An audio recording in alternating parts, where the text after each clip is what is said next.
These are certified true copies. Imagine the laughable reason Inec is objecting to the admission of evidence. These are certified true copies that they themselves gave to Labour Party legal team, and they are objecting to them being admitted in court as evidence after the judge shut the Inec lawyer down by telling him to respect the rule of the court, because all parties have agreed not to object to all documents that are certified true copies being tendered in court. Whatever reasons that they have for objecting to the tendering of certified true copies that they themselves gave to Labour Party cannot hold water in the eyes of the law. Of course, the reaction of the presiding judge shows that it was an exercise in futility. Now, one of the reasons that Inec used the word strange in objecting to the tendering of the evidence in court was because they said that P2B and the Labour Party did not list all these states in their petition. The fact that the Labour Party listed only Rivers, Lagos, Taraba, Benue, Adamawa, and a total of 10 states does not in any way mean that they will not contest the election in other states of Nigeria. In fact, number 11 on the petition, as you can see, they wrote other states of the Federation.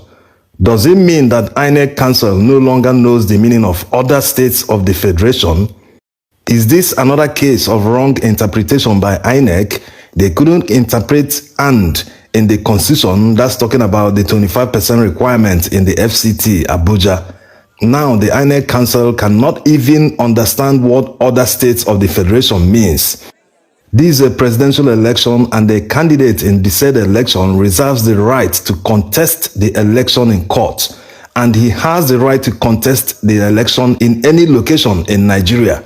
The fact that P2B and the Labour Party did not list all the states they will contest the presidential election results in isn't binding on them. Even if it is binding, number 11, other states of the Federation, covers every state in Nigeria.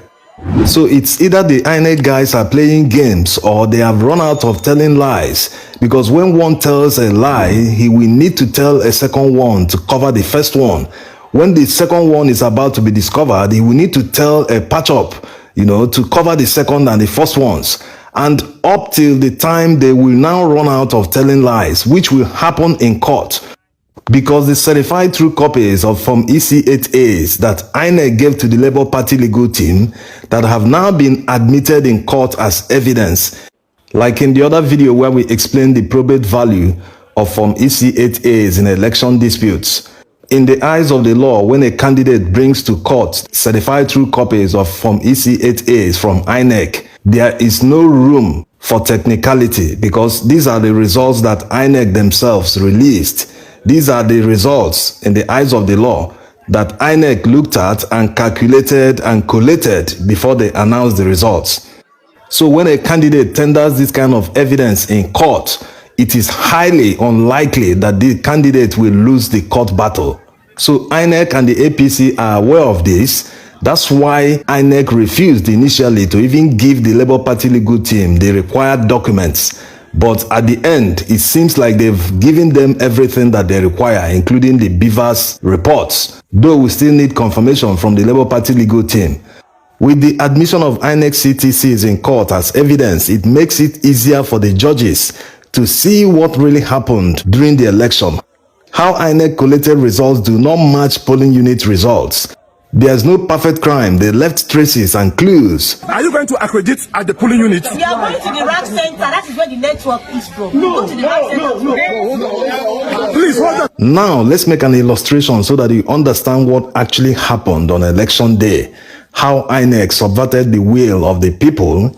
How the collated results are quite different from polling unit results. When people troop out on election day, they are voting in a polling unit.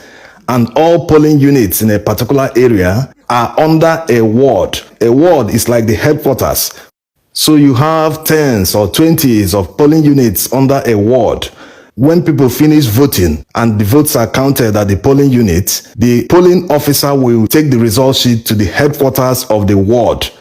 All of them receive training. They all know the locations of these wards. So when they assemble all the results from the particular ward at the ward headquarters, The Inec ward collation officer will tabulate all the results and collate them. For party A, he will write down the result. For party B, and so on and so forth. So it was at this level that they manufactured all the results. They wrote what they wanted because it wasn't easy for them to do it at the polling unit. Of course, in many cases, the police aided thugs of many parties to chase away other party members so that they will not be able to see what was going on. So at the ward level, they wrote results. They didn't want to know. They didn't want to know if it tallied, it matched, no calculation was done, no collation. They just wrote what they wanted. Then, after the ward collation, all wards come under a local government area. They know the local government headquarters. This is where the collation for the local government happens. So all ward collation officers will now move to the local government where they will collate the results for the entire local government area. At this level was where they perpetrated massive rigging. In fact, in many cases, before the Inec officers arrived at the local government headquarters, the results were already written. Like in the case of Obiabo local government area. They waited to see the result of others before they submitted that one. And remember, the same thing would have happened in Port Harcourt local government area. This lady was the lady that refused. She was the Inec returning officer for this local government. During the election, people were saying that she was offered 30 million naira to write the results, but she refused. So they concentrated at the ward collation level and the local government collation level to perpetrate massive rigging. So in most cases, when you see the declared results, they do not match the polling unit results. Of course, the Labour Party legal team must have done the collation by themselves to deliver to the judges. So they will now look and say, hey, these are results from Inec. So they can't even do calculation. They can't do subtraction and addition.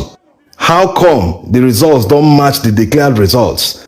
And in cases where they do not have results, because INEC mentioned some time ago that they do not have results in some areas, maybe the Labour Party legal team would have added police copies, certified true copies from police.